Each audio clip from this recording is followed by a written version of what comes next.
God made just one more person just for you. But these days, every 2 years, he keeps making one more person just for you. If two happy people meet, then there can be something wonderful happening between them. If you just become love, not love somebody, then you will know the nature of love.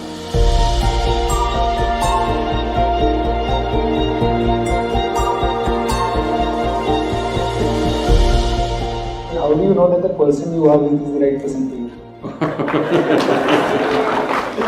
Oh, popular, huh? It once happened. Shankaran Pillai was at the family dinner, and when everybody settled down for dinner, he stood up at the table and announced, "I am going to marry Lucy, who's just across the street." I hope that's not the name. Then the father said, "What? You're going to marry Lucy? She has nothing. She's like a tramp. You're going to marry that Lucy?" Mother said, "What? You're going to marry that Lucy?" The uncles always pitch in this kind of matters. Uncle said, "What? You're going to marry that Lucy? Have you seen her hair? It looks fake." The aunt, "What? You're going to marry Lucy? She's always painted. You're going to marry the painted woman?" The little boy, the nephew, can't be left out. He said, "You're going to marry Lucy, she doesn't even know what is cricket. How can you marry her?" Shankaran Pillai stood his ground and said, "Yes, I'm going to marry Lucy." Everybody asked in one voice, "Why?" He said, "Because she has no family." There are no many opinions to battle with. So, who is the right person? I don't want to take away all the romance from your life. But let me tell you this, there is no right person on this planet. If you get into that kind of unrealistic mindset, "I have found the right person," oh, you will be soon disappointed.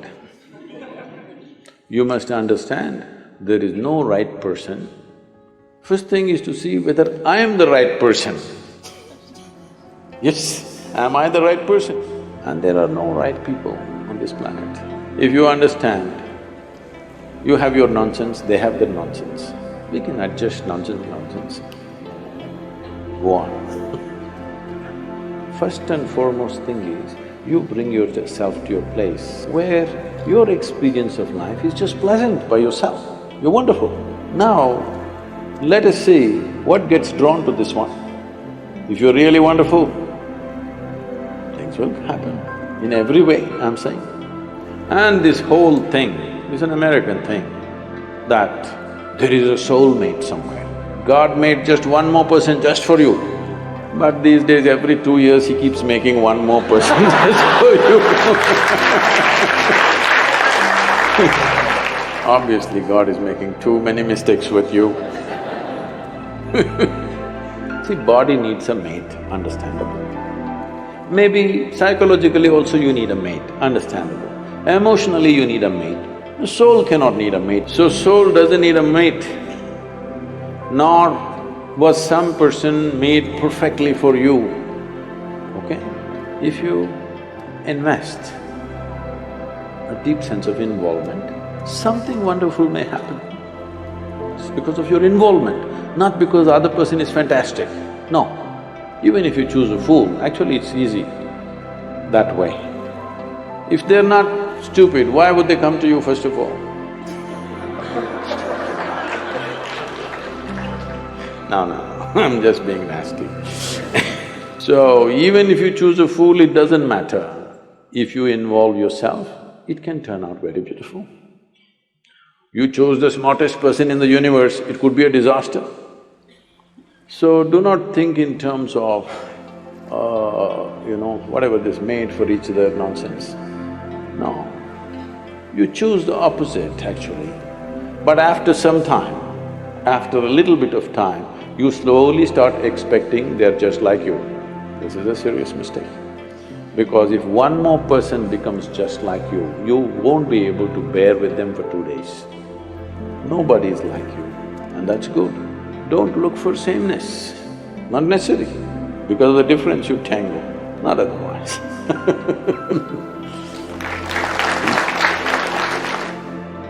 Our mothers have set amazing benchmark. The moment you say mothers, Yeah. they're giving a sound ambience of babies crying. Oh, okay. Perfect. That's the halo effect, I think. Yeah. So they've set quite a big benchmark of being an ideal wife. However, or girls of my generation, feel that we cannot be as good as wife our mothers have been. So should I feel that I am falling short in my personal life, or should I feel that I'm not giving enough justice to my marriage once I'm married? How should I feel about this? You know, our center in the United States is in Tennessee. Tennessee is one kind of state, okay. Mary Makowski, that's not Romanian, right? Mary Makowski got married. And after their honeymoon, they came home and she threatened him that she's going to make a dinner all by herself. I'm sorry, she said she'll make dinner for the new husband. And husband came home from work and she served the dinner and he put it in his mouth and slowly he was chewing on it and went into profound thought. Then she was very excited about this dinner and she said, there are only two things my mother taught me how to cook, the meatloaf and the apple pie. Then he looked at her and said, darling, which one is this?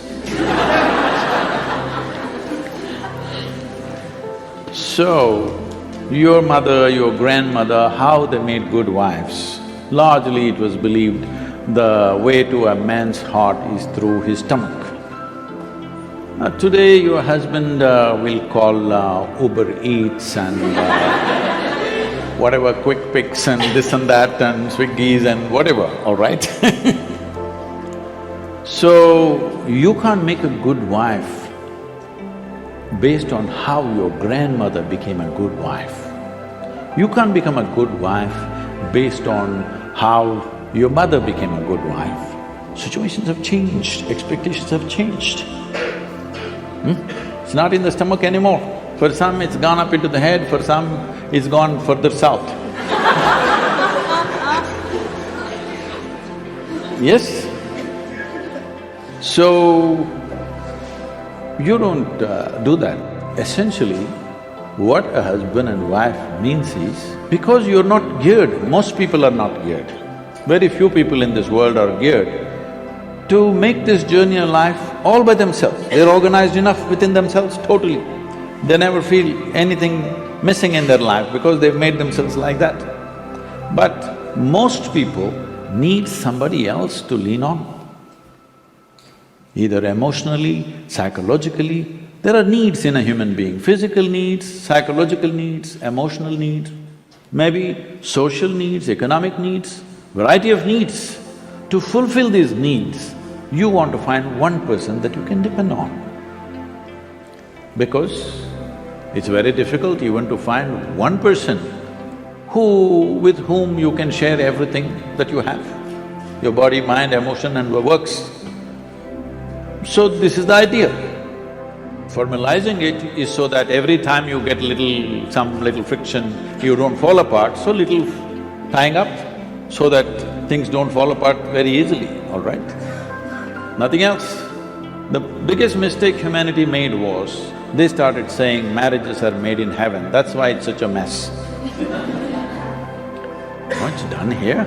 If you see, marriages are made between us and we took responsibility for who we are, we could have made it work, but the damn thing is made in heaven. Not suitable here, it's because it's alien stuff. Everything is a mess because you think it's made elsewhere by somebody else. If you understand it's made by you for your well-being, to fulfill your needs and your purposes so that you can go through this journey of life with least amount of trouble and friction, then you would handle it more responsibly, isn't it? and according to contemporary needs, not how your grandmother did her marriage. You can't do it that way because expectations and situations have completely altered themselves.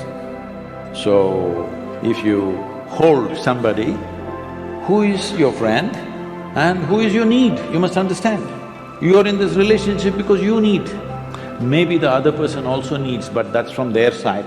As far as you are concerned, you made this relationship because you need it badly, isn't it? If you understand and you're always grateful for this, that somebody is fulfilling all your need, you would handle it well. You wouldn't make a misery out of it. But now you think somebody else needs you, then you will make a mess out of it. You understand you need it, well, the other person also needs to understand he needs it. Now there is a cohesion. If you think, oh, you need me, so I'm going to exploit you, no. This is not about you squeezing happiness out of somebody or they squeezing happiness out of you. If two happy people meet, then there can be something wonderful happening between them.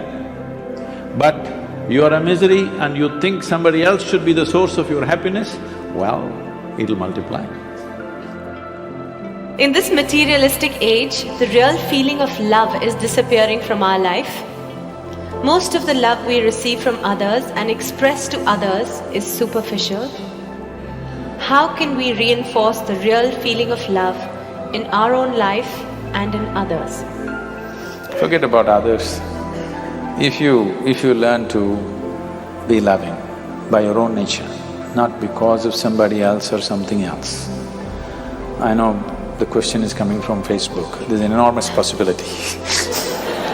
You can even love those people who don't even exist. So I'm saying it's a tremendous possibility. So, if you just become love, not love somebody, then you will know the nature of love. If you love somebody, it's a fickle happening because no human being will happen 100% the way you want them. Every human being on this planet is going to disappoint you, believe me. Not because they'll do something wrong, because nobody can fulfill the unrealistic expectation you have of them. It's simply not possible. Have you been able to fulfill anybody's expectation, I'm asking you, entirely? Partially, but never entirely, isn't it? Believe me, whoever comes, I want you to know, the ideal people whom you worship, when Krishna was there, his wives complained, all right? Love is not a relationship. A relationship is a different thing. Love is a certain sweetness of your emotion. Whether you look at a tree or a dog or a man or a woman or a child or just at the sky, why can't you look at it lovingly? Because it's not about loving the sky, it's about the sweetness of your emotion. If your emotions are sweet, whatever you look at it in a certain way. Right now you have nasty emotions, whatever you look at it in a different way. So you have always associated love with somebody. No, this is not about somebody. Love is not something that you do, it is something that you can become. If you're willing, you can become love, you can make your emotion into a very sweet space. If you make your body very pleasant, it becomes pleasure. If you sit here, it can be great pleasure just sitting here and breathing. If your mind becomes pleasant, we say this is joy. If your emotions become pleasant, we say this is love. If your very life energies become pleasant, we say this is blissfulness, this is ecstasy. If your surroundings become pleasant, we call that success. Now you're calling your success with somebody as love, that's a mistake. You have a success story with somebody, you're calling that love. No, that is actually success, because that needs lots of management. But for you to be loving, there is no management. If you just make your emotions sweet, your emotions are sweet and it's beautiful, be like this. It's not about anybody. If somebody comes, we can share it. If nobody comes, you can sit here with your eyes closed and still be loving, what's the problem? It is not about somebody, it's not an action, it is not something that you do, it is something that you can become.